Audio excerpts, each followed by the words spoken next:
I'm so sick. David, take my temperature. Sheesh, Donald, you look terrible. I assume you want your temperature taken orally, right? Yes, God, yes. I'm not getting out of these sweatpants right now. Not for you or for anyone. Oh, good. I'm glad that's the reason. All right, taking your temperature orally and... Whoa! Your temperature's 106. That's awful. Ugh, it's worse than that, David. I've got that thermometer in England. Well, hold on a sec. You're saying this temperature is... Celsius? I'm so sick. You need treatment fast, Donald. You need some soup and syrup and Sudafed and some of our new Cerebral Stimulation cough drops. What? You're doing an ad now. That's right, Donald. Are you under a strict deadline for your manuscript while also under the weather? Then try some of our new Cerebral Stimulation cough drops, which work similarly to our earlier advertised Cerebral Stimulation beans and Cerebral Stimulation soda. Simply take a few cough drops and then the drops' reactive properties when you cough out your gunk will trigger the creative juices in your brain. We shall demonstrate right now utilizing poor Matt Donald's illness. You're exploiting my sickness for ad revenue. I feel like a dirty whore. Here, take some of our Cerebral Stimulation cough drops. They'll clean you right up. Cherry flavored and all, your favorite. Alright, fine. At least as they're cherry flavored, I might mistake it for my own blood. I'm taking the cough drops now.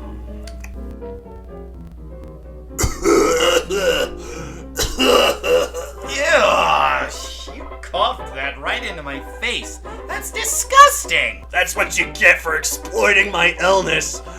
Oh wait, I've got a great idea for a novel now.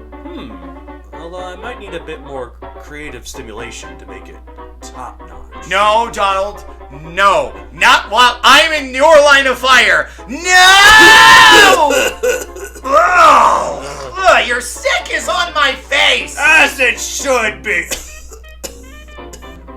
Oh wow, I've got a great idea for a story now. Thanks, David. Of course, Donald. The Cerebral Stimulation cough drops. Guaranteed to get your creative juices flowing like mucus down your throat.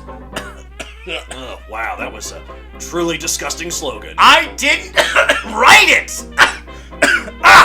Now I'm getting sick. You coughed that right on me. Ah, sheesh, that's too bad, David. Here, why don't you take your temperature? Oh, gee. Thanks. What? 43? That's deadly cold. I'm dying. Calm down, David. It's Celsius, remember? Oh, that's right. Wait a minute. 43 Celsius is 109 Fahrenheit? That's what you get for whoring me out for ad money, David.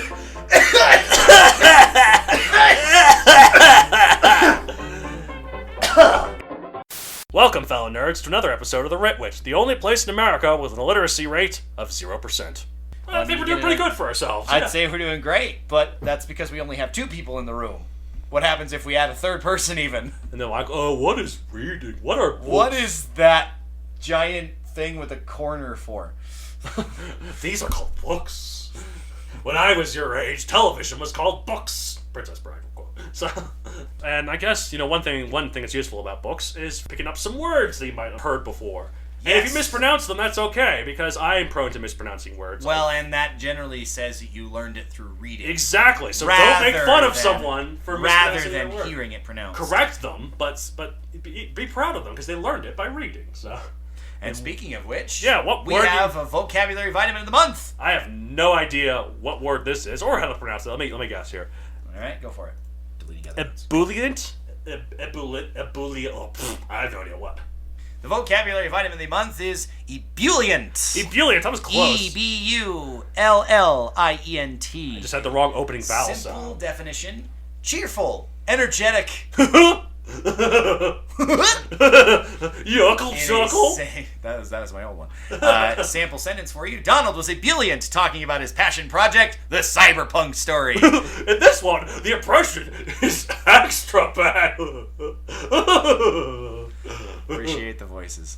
And for more on that, check out last episode 160 where we talked about Cyberpunk, but this time It sounds something else. You know who's also particularly ebullient is our AI that we had to get rid of. Angus is here to help! Oh no, he's back!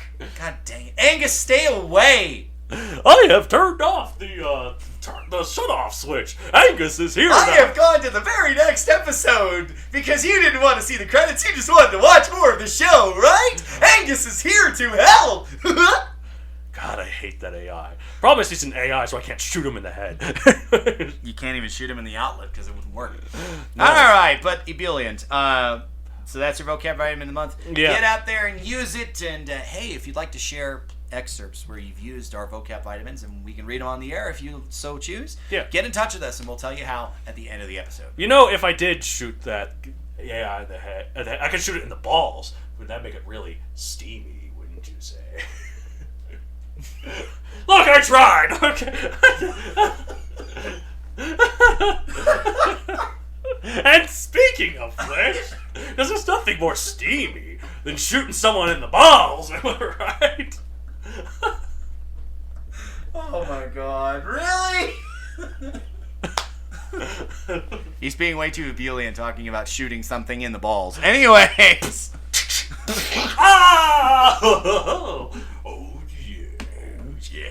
Oh no, Kool-Aid man, get out! Oh yeah. Let's get it on. Alright, that's enough. Okay. Alright, now we're moving to a newer subset of punk fiction that's almost equally as big as cyberpunk, but far dorkier. The steampunk genre.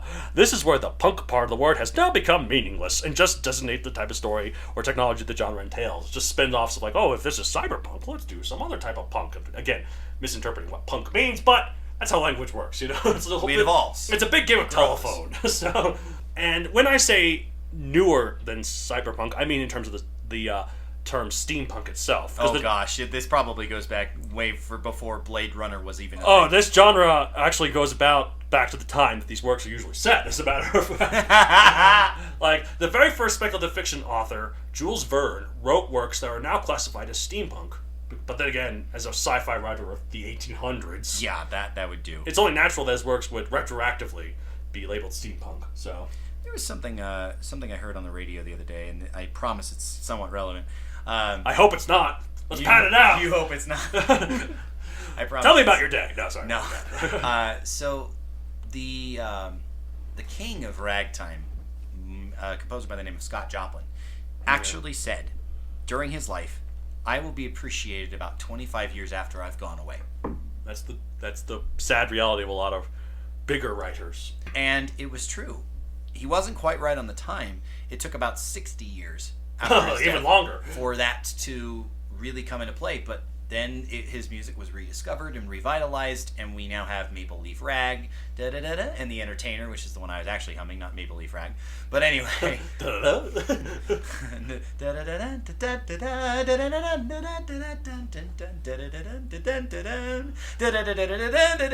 Yeah, that's Scott Joplin. Oh, that's the one that plays on Roller Coaster Tycoon. Yeah. Yeah, okay. Yeah. So Scott Joplin had it right that, sometimes we may be ahead of our time, and Jules Verne certainly was. Yes, he was. As was slightly later, sci-fi writer H.G. Wells. And yeah. Although it's funny, one of the first works of science fiction wasn't from Jules Verne; it was from Mary Shelley. So. And everyone listening to this podcast knows what that is without us even saying it, right? Mm-hmm. The real monster is the one who says, "Well, actually, it's Frankenstein's monster." Anyway, so.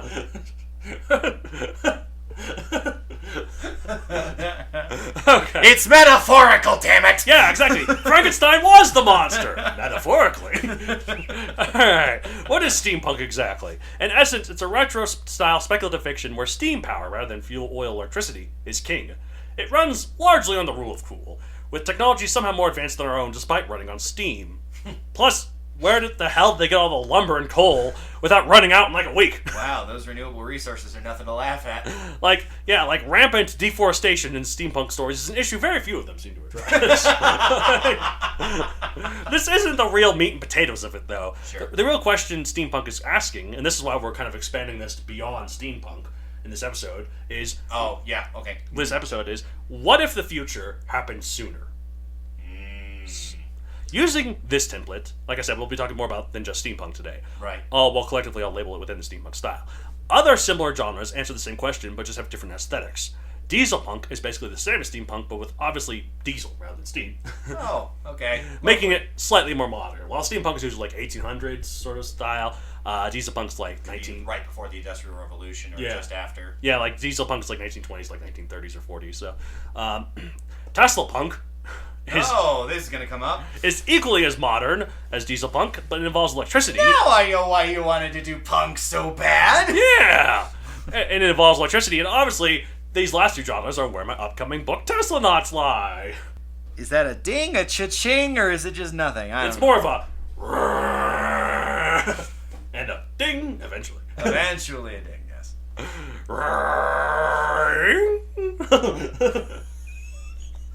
Again, that's the one. Putting those two together, it does not make any sense. But okay. Well, again, that's the one where it sounds more like the Tim Allen side of it.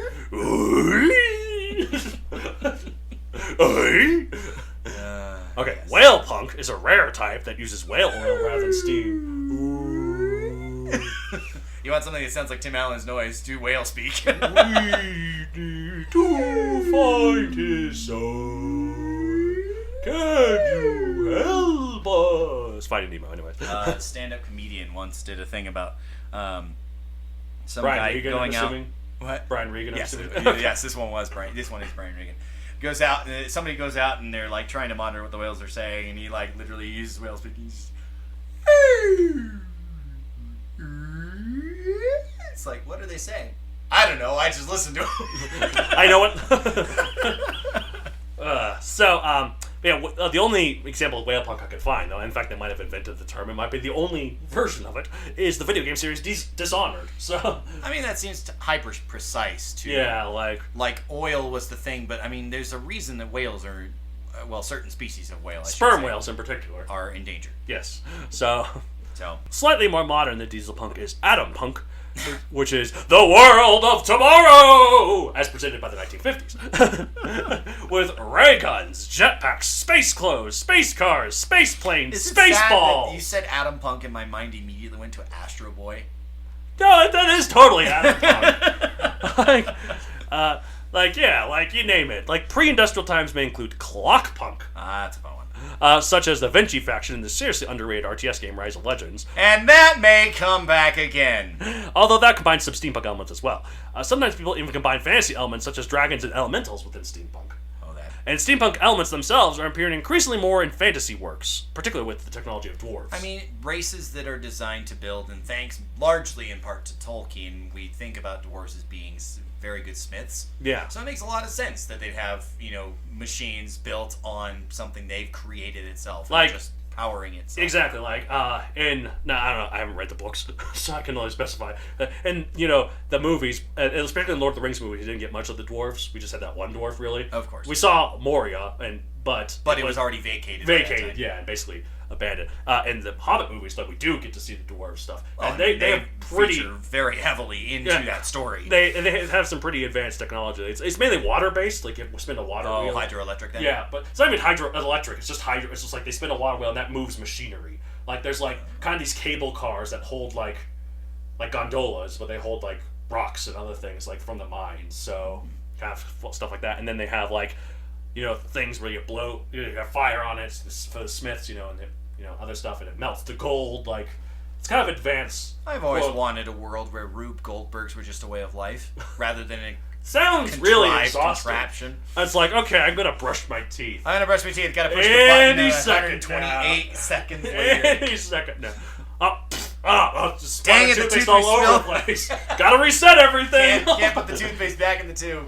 Have you ever seen Yes. I think there was a YouTube channel that does a bunch of Rube Goldberg. I've seen quite a few of them, yes. I wonder how many takes that thing actually takes. Like, I do not like even setting, want to know. I'm not sure I want to know, but just imagining it, or dominoes, for instance. Have you ever watched dominoes constructions falling over? It is so satisfying. Mm-hmm. But you wonder, well, crap, the domino chain didn't work, so you have to go back and set all the ones that did fall over up again. Why they are like, they're sacrificing so much time for our viewing pleasure. Yes, very much so. Sort of like the guys in Jackass, if you will. They're sacrificing their bodies, life and limb, right? And their life expectancy has gone way down.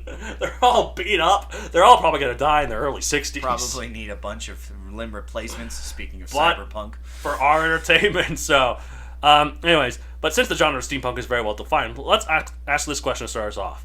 How would you write a steampunk-style story? Basically, what would you bring to the table? Seeing as how I'm terrible using modern technology in my stories, I would actually cut back to an older time, and that, for once, works in my favor! Yeah!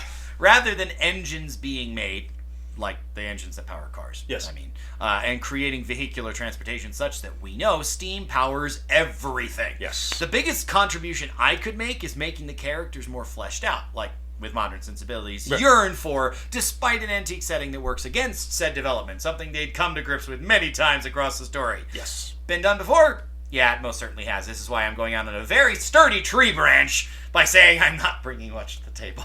I mean, you're bringing a little bit. I don't know. Well, I mean... No vehicles. Well, I mean, here's the thing. I mean...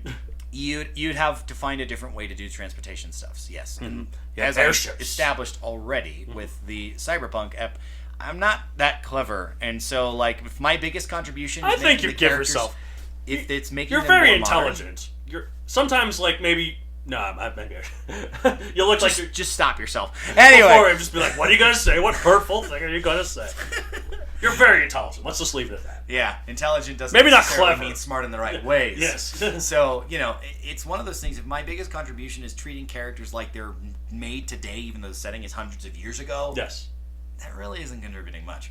But that's enough about me. I think Donald, because he's literally writing a story in punk style, has way more to add to this, so let him go. Well, not really that much more to add, because basically it amounts to, it's coming out soon, you get to see for yourself. It's a diesel punk slash Tesla punk story called Tesla Knots. Gee, I wonder which is more important in this plot. Yeah. But basically what I do is lean into the soft sci-fi side of it and have technology that only really works because the story says so. Yay for hand-waving! There's so much hand-waving. Like, I have the tech, I have a BS explanation slash hand-wave. Yeah, there it is. And since it's consistent with all the elements of the rest of the story, then people will generally buy it, you know. Magic A is Magic A. You know? Yeah. So... Well, and to be fair, I think you're also adding a little bit of what I was talking about modernizing the characters, too. A little bit, but I still, without spoiling the story, a certain side character that you treat for the time is radical, but it doesn't seem radical to a reader in the 2020s. It doesn't. And also, to be fair, like... And there's other characters like that, too. But I also don't shy away from acknowledging the prejudices of the time. Right. Like, I don't pretend that they never happened. It's a product of the era it's from. Mm-hmm. Not necessarily the era it was made in. Obviously, he's writing this several decades in the future. Like, that's the thing. Like, if I wanted to be full-on realistic, not only would those characters probably not be there, by God, everyone would be smoking. Everyone would be smoking. Tell me about it. Like, the whole place would stink of cigarette smoke. And that's where the grime comes in. Oh, so much of it. Well, yeah, I don't know. In steampunk, they use pipes. Which I guess also stinks and has some grime. But it's not necessarily a cigarette. Pipes are the only form of nicotine, though, that makes you look somewhat intelligent. Like, it's kind of cool looking. And Tolkien had a pipe. And this is why Sherlock always has his pipe. Or, like, you know, a seafarer. It's like, just with their pipe. Yeah. Cigars don't look cool. Cigars look goofy. That's what I think of. That is your contribution. Cigars look goofy. Cigars look goofy. Pipes, though, yeah, have at it. Smoke away. It looks so cool, man. Anyways. I mean, you really hope that it comes across as an honest representation of the era. Yes, and with also the trappings of a punk story. And I guess one of the things that I'm bringing to the Tesla punk table in itself, one, it's not necessarily an alternate history. I mean, it technically is, but it's treated more like a hidden side of history that but all the events, the major events and stuff, happen the same as they do in our world. This isn't like an alternate history, like Tesla rules the world, and there's stuff all over, you know? You know, I do find it interesting, talking about punk reminds me that, you know, you're writing basically a what-if version of history, and historical fiction is actually one of my favorite genres to read, believe it or not. But which I guess, as far as creating it, like where's the point of divergence and how does it diverge? Well, I mean, technically, in the barest of senses, historical fiction is alternate history. Yeah. Those characters didn't happen. They weren't there. Or you're using real-life characters but probably misrepresenting them in the name of the story. Like, I'm sorry, guys, hopeless semantics, there were no passengers aboard the Titanic named Jack Dawson and Rose, whatever her last name was. Who cares what her last name was? Yeah. All I remember is that she had a good butt. Anyway, but you saw a little bit of and posed nude on screen. That's only one nipple, alas. Only one. I mean, you only saw one nipple because you had to keep it PG-13. That kept it PG-13 rather than if you had both, because that way one can imply, oh, you know, maybe the other one's just blank. Like, ay, caramba. Anyways, how idealistic versus how cynical do you think this story type could be? Obviously, Cyberpunk is more cynical, but can this be too? Not quite through the same means. I mean, you mentioned earlier that punk has lost the original meaning in terms of these stories, right? Yeah. Though I admit that me saying it's not going to be the same way as cynical is probably a bit closed-minded of me. Steam exists in the period before we find better sources for energy, so it typically centers around older times without the modern problems. Of course, some of that is that we always long for things that we never had or went on before us. Oh, nostalgia. Nostalgia's a hell of a drug. Grass is always green on the other side of the fence. Oh, God. Well, I'm not nostalgic for the 1800s. I have no idea what the heck they were I guess it's true. It's not really I can nostalgia. envision them. I guess that's true. It's not really nostalgia. And when in terms of what grass is green on the other side, it works better on the future, too. Now, see, it's winter here, and so it's snowing like crazy. I mean, I guess it's early spring, but in Colorado, that usually means that's where we get most of our snow. Mother Nature can never make up her mind here. And so I see people being like, oh, man, I can't wait for summer. And I'm like, I just remember earlier in December, because we had late snows this year, so in December we didn't really have that much snow. So people are like, where's all the snow? I'm like, well, this year we actually have it early, because last year we had it so late. Calendars. Okay, in calendar. Anyway. Yes. In December 2021, we still really hadn't gotten our first snow. So people were like, why is there snow? You know, why isn't there snow? Now the snow's here. It's like, why is the snow still here? Why can't we be past this? And then when summer hits, people are like, oh, it's so hot. When's fall going to be? Be happy where you are. That is hard for a whole lot more people than just you or I. Oh, no, I know it is. And anyway. I've been trying to find some things I like. One thing I like about this winter weather is I can snuggle under a blanket, you know? You said you needed the winter to snuggle under a blanket. Yeah, if it's not the winter, it's hot. It just depends if you have the right person. It might even be steamy. Oh, and speaking of which... I think that the environment is much dirtier physically for the world compared to like the finest cutting-edge technology you can invent. It's filthy. But the morals aren't usually so sooty of themselves compared to the bitter social commentary disguised underneath the pretty effects like Cyberpunk we were Yes, of course. Anytime you deal with the problems of humanity, there's an opportunity to get real cynical, and this genre doesn't escape that potential. It's just notable that the setting precludes our current day problems so much, since we've moved past steam power now, obviously. And there's sometimes they talk about like social commentary, particularly of historical events. Like, I know later on of those events and of problems that existed then. But it's a whole lot harder to cast our problems into the past. It's true. It's not our problem. Say, this is just really crappy. Well, it's like, I know later on you mentioned the series Bone Shaker. We'll book Bone Shaker from Cherie Priest, I think is the author. That sounds right. I didn't read them, but yes. Or something Priest. I don't know. Maybe, yeah. You're tracking. I'm following. By Miss Priest. I know it's a woman. By Miss Priest. And that book takes place, I think, a little bit after the Civil War. There was like an alternate history Civil War. There was like sure. Clockwork Man and other stuff. But it does delve. Straight out of Rise of Legends, and that will also come back later again. but yeah, they talk about that. But yeah, and I think most steampunk as a whole is quite optimistic in the sense of, look at the wonders of the future technology can bring. Come on, look at this marvelous machine. Well, and I think the biggest thing in the difference between just Steam to Cyberpunk Cyberpunk talks about a not too far off potential future, and the worry is that it actually fulfills itself, the prophecy, right? Steampunk is much more nostalgic, well, again, not physical, your own nostalgia, but looking at the past in this bright light and say, oh, this was so cool back then. Yeah. And it has nothing to do with the future. Right. I mean, if anything, it more has to do with the present, but just from the past perspective. So, yeah. But, like, again, that doesn't mean it can't be cynical, particularly if it's in a time period that brings out the worst in people, like the Civil War, World War I, World War II. Gee, I wonder if there's a theme here. Wars? Worlds. Oh, no, except for civil. Dang it! Oh, yeah, I think you mean wars, yeah. Yes, a bunch of countries getting into conflict. That's not new. Plus, if you bring out some of the less sanitary elements of history, like slavery, oppression, misogyny, eugenics... Oh, gosh. Then you can make it more cynical. And that's one of the things also... And bears, oh my. Thank you for laughing. That was more a pity laugh. That was more just like... That just came out of nowhere. Well, you're just rattling off all these terrible things. Slavery and oppression. Lions and tigers and bears. Oh, slavery, oppression, misogyny, eugenics, and bears. Oh my! One of these things is slightly not. One of these things is not like the other. Not quite as bad. Okay, look, listeners, please do not take this out of context. This will be clipped out. This will be clipped out and used against me so badly. This is the point I was going to bring up, but give me a minute. Speaking of eugenics. One of the things about Nikola Tesla that most works that try to sanitize him and sanitize history seem to forget is that he was a staunch eugenicist. And now I don't delve into that much. Delve into that. Dwell slash delve. Delve. Okay, following you. Well, I don't dwell into that much.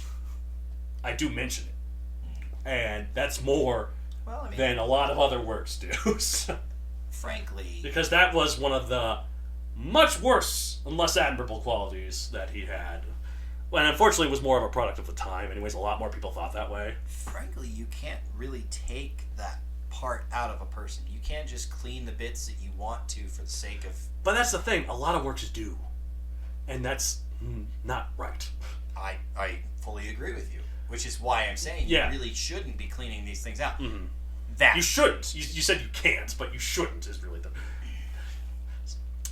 You cannot tell the story of them factually choosing to omit certain aspects that are less savory about look at Christopher Columbus. But happily to the New World. But you're doing fiction things. Yeah, it's true. I know. So but even though it was fiction... You aren't focusing on them as much, but at least you're giving it its mention. Mm-hmm. And that's the thing, like, and I mean more works like that, not less than like historical events where it's like, like honestly, Columbus bringing malaria. Oh yeah, he was the guy who explored the New World. Yay! Yeah, he was exploring. He was hoping to prove that the world is round, which, by the way, is a myth. The whole reason that the Indians are called that is because he thought he found the West Indies or something. Yeah, exactly.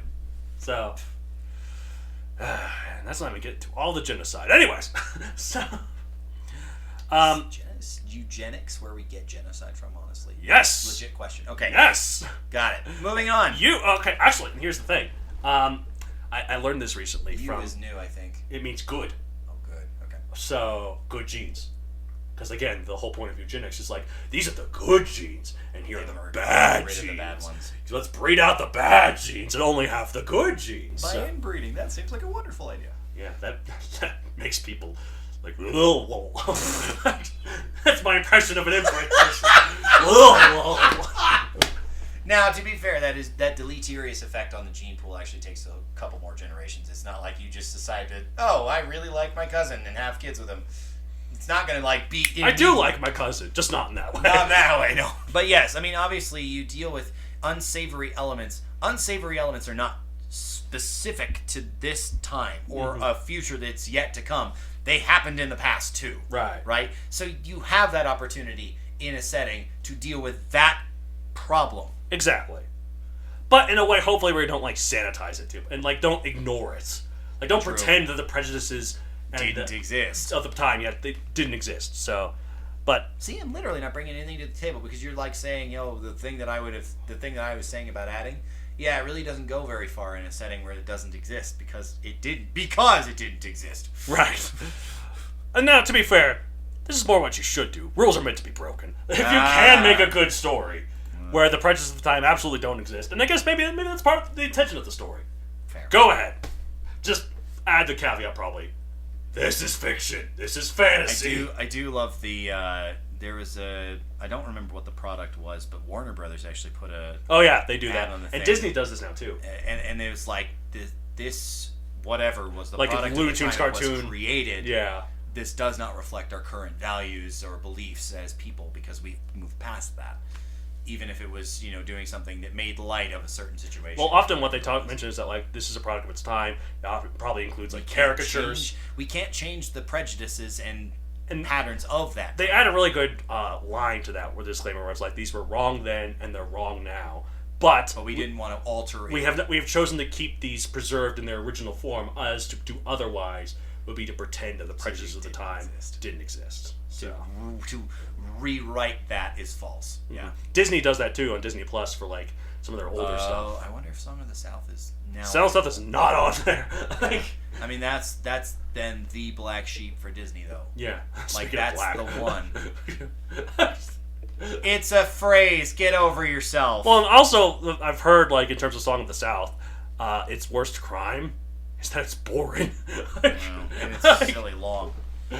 Yeah, so I think one great thing came out of that film, but I haven't seen the rest of it to know whatever else is good or bad. Zippity-doo-dah, zippity.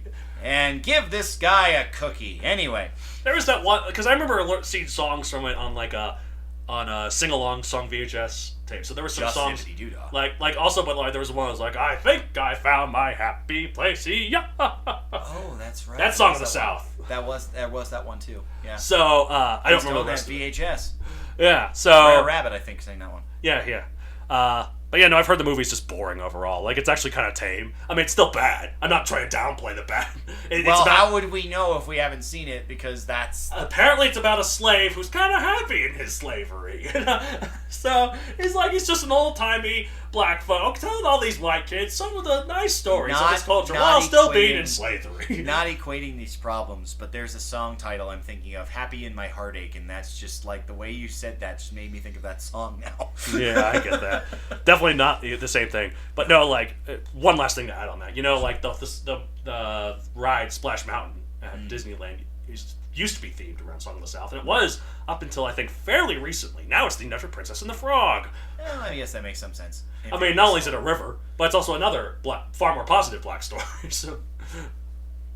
And amphibious creatures. Yes, water. Makes sense. Exactly. Anyways, out of all the varieties mentioned above, which is closer to us twits, hearts, and why? In terms of like the other ones I mentioned, like Atom Punk or Diesel Punk or Clock Punk. Right. We'll try not to be biased, but I mean, come on, this is the question, it's an invitation. If I had to pick one, I'd go with Clock Punk. Ah, yes. The idea of gears well-oiled, continually powering things is great. Considering also the thought of... Do you like how I was also going clockwise in your direction? Yes, I know. Actually, to me, because I'm sitting facing this way... You and your technical... Well, actually. But you worry, but... Yeah, I get it. Counterclockwise. You want me to stand over there and just perform the act for you? If you were going to do it, then that's your... No, I would, but there's all these wires here. Sorry, go on, Clock Punk. Considering also the thought of simple machines in general, conjuring fond memories of my late father, and that's cinched. You do have a really good grandfather clock in your place. That has nothing to do with the memories of my father making simple machines with me, but the idea of gears, just doing their part, continually working. We did quite a few experiments in that regard, and I will always remember those fondly. As a fan of steam engines, thanks to a certain anthropomorphic tank engine, Diesel Punk makes me sad inside, but ironically would be like second highest on my personal ranking. Why would it make you sad inside? Because diesels ended up eliminating steam engines. Oh, I mean, hey, it's for the best. But here's the thing. Because of that series, like, the introduction of diesels was spelling the beginning of the end, and so it's like all this doom and gloom. Oh, in the show itself. What actually happened in reality, right? Oh, okay. Now, the worst irony of them all, a real, like, twist in the wound here, is that probably Steampunk is just behind Diesel Punk for me. Just like history wrote it. Just behind, but Diesel Punk was ahead. Yep, you got the steam engines and you got the diesel engines. And now we have the electric. Overtakes the steam. And then we have the electric trains. Yeah. But anyways, for me, probably steampunk because I love the aesthetic. Gears, airships, blunderbusses, What word? guys in goggles, girls in corsets. Sign me up! Rawr. Sign me up! Speaking of steamy, Plus, like, it's funny because I looked at steampunk on TV tropes to study some of this, and they mentioned some of the aesthetics like involved like something like this. And they mentioned it's like no steampunk story is complete without girls in corsets. I'm like, huh, really? Oh, I gotta add that in. I haven't yet, so sorry. I haven't added it into my story. I'm sorry. Maybe in the sequel. I think you officially moved past Steam anyway, so get over Also, yourself. I moved probably past the corset too. Like when it was widely The in use. brassiere is now widely in use. I'm getting close to the invention of the bikini, though, so... Anyways. And if he decides to have a horny writing session, you'll know. If it's left in, that is. Ooh, steamy. Anyways. Ooh. Plus, I love the idea of advanced technology in places where it's not expected, which is also the basis of my Megazoic books by Amazon.com. In particular, I like steampunk mixed with clockpunk, Fair enough. which is a good example of that. Hey, coming we're up. getting there. We're chugging along there. Ironically, we're making steam engine noises. Anyway, It's funny to me that Tesla is neither of these. Tesla not. Tesla not is neither of these. Yes, but hey, the heart wants what it wants. And the story writes what it decides to write. Yes. Anyways, but what are some of your favorite uses of steampunk in other works? I put a lot of thought into this, and there's one thing that came to my mind fairly quick, but I'm practically guaranteeing that Donald will talk about this, so I kind of have to pass this question, honestly. I haven't really sought out punk in general such that I have a wide library it did of take references for it. a lot of convincing for you. Well, not convincing. It's just like we had this topic on our sort of documents Forever. for a long time until finally like, oh, it's genres. Hey, you want to get punks out of the way? I do recall one series that my brother was trying to get into, and as Donald mentioned earlier, it's called Bone Shaker. I think it's just the name of the first book. But That is, well, again, that's literally the cover that I saw, and this is literally the depth of my knowledge of it. But anyway, someone in goggles, right? yeah, with like or a- I think the with like goggles a- were on top of his head or whatever. Well, and also, but I think in the reflection of the goggles was like an airship too. So That had a steampunk-derived cover with the attire of the main character invoking that kind of like manual labor. But since I never read the book myself, it's moot. I don't honestly remember if my brother finished that book or not. But I otherwise, don't know if I finished it either. It's a great book.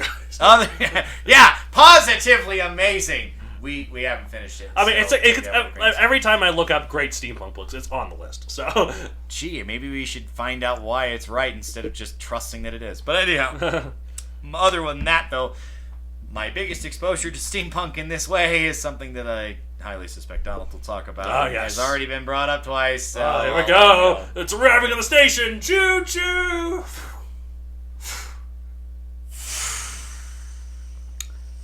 Cast your mind back 16 years ago Holy crap. to early 2006. Freshman year. 14-year-old Donald, not an edgelord, but a big fantasy and sci-fi nerd, so nothing's really changed, learns of an upcoming RTS game from the makers of the historical and admittedly far more successful game, Rise of Nations. So successful that he can tell you what production company actually did the game. Big, huge games! Alright, fair enough. Just testing you. It is a fantasy game, but one with steampunk, but also Arabian Nights-style magic, like genies, and Mayan alien robots. Because those three things just go together on my bingo card. Then this wonderful cluster F. That's what it is.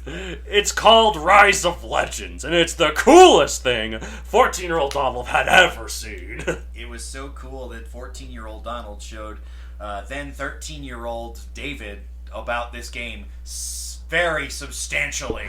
Ah, yes. Ari and Lenora. And basically the entire campaign. But go on, talk about Rise of Legends. Okay, so, well, they were in the campaign, but the Vinci civilization, a steampunk and clockwork faction, somewhat. I mean, I guess it's originally based on the drawings of Leonardo da Vinci. Their scout unit is one of those helicopters he drew. The one like of constantly rotating. Yeah, it's the rotating like thing. yeah, exactly, spiral sort of thing. they're somewhat based on that. So everyone's got Italian names like Giacomo and Petruzzo and Carlini and the Doge. It's true, though. And robots. And Lots and lots and lots of robots. Clockwork Men, they call them, but basically robots. And giant drilling spider tanks. And airships. And floating fortresses that fire rockets. You know, I'm amazed you actually cared for the tanks, given they were based on spiders. Well, they had other tanks, too. They had steam tanks. Speaking of, more tanks! And a giant-ass cannon that can fire all the way across the map. Even without line of sight, as I recall. Yeah, but, I mean, you kind of need to know what you're firing at, but... Yes. And a really, really, really big telescope that can often give you line of sight for your cannon. Yeah. So, dude, Da Vinci were awesome. I'm gonna edit that sentence. Dude, Da Vinci was awesome. Yes, he was. And since the rest of the game was equally awesome, these crazy contraptions could fight dragons and spaceships and zappy alien robots. That are apparently Mayan. Yeah, and other insane stuff. God, Rise of Legends. Why is the world so cruel to have you fail and release no expansion pack or follow-up? Sad day. You know, I didn't play Rise of Legends. I experienced it secondhand watching over Donald's shoulder, but I agree with that. But I still think, for me, it's number 2 on the list. What's number behind 1 then? AOM. Oh, in terms of RTSs. Yes, for like why they didn't follow up and make more. They did make an RTS for that, but I mean, they did make an expansion pack for that, but they have not done.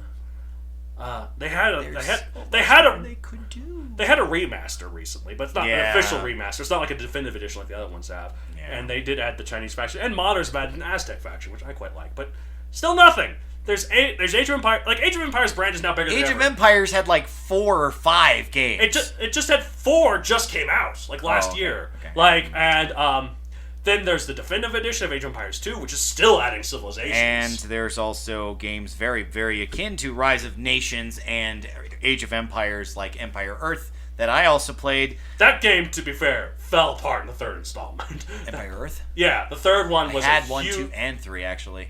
Never really played them because they were just kind of. They sounded really cool, but I never took the time. Well, Empire Earth 1 I remember being pretty cool, but it took forever. I mean, that's Like- RTS games in general. No, I know, but like that's a game that's like it starts from the prehistoric times and Right. ends in the future, as Rise of Nations does. But I don't think it's meant to be played that way. I think it's meant for you to play sections, like start from one age and begin with them. Because you play it from the beginning and to go to the end, it takes hours upon hours upon hours based on the And speed some of the game. edgelords have all the time in the world, but I didn't because I was an active athlete and musician, and yeah. I did like how it began, like in the prehistoric times, and so your towers just throw rocks. It's just, I actually downloaded that somewhat recently from Good Old Games. Oh. Anyway, Yeah, that tells you everything you need to know. Hey, if you're looking for a quick way to go through all of Punk, Empire Earth, it's not quick, but it's a way to go through all of Punk.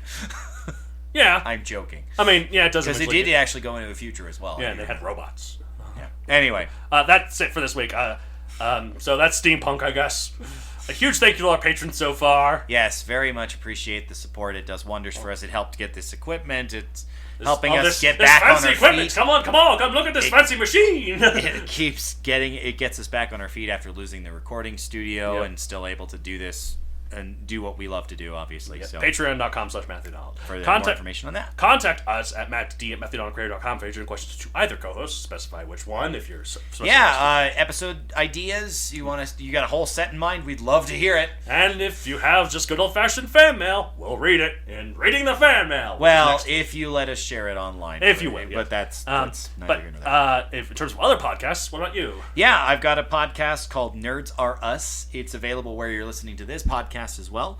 And it's me and a mutual friend of ours, though I guess more me, just nerding out. We talk about Star Trek, Power Rangers, Japanese tokusatsu, Pokemon, Digimon, all in various All the segments. mons. Generally themed around store-based puns. It's a great deal of fun for us, so come on over.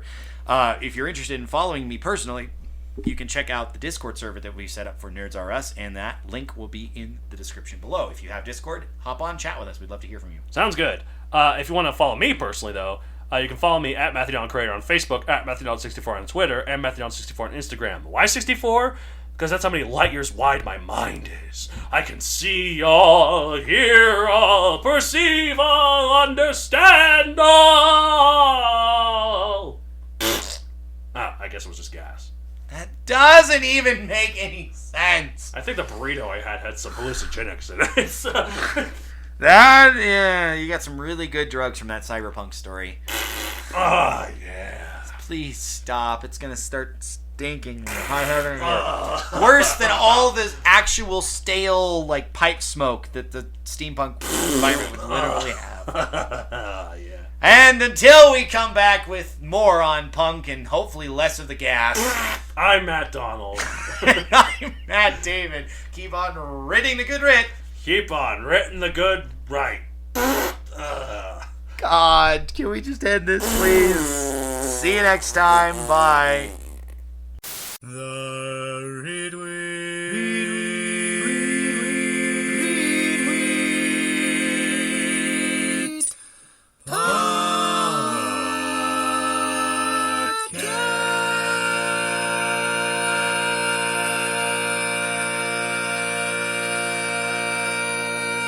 I feel like a dirty whore.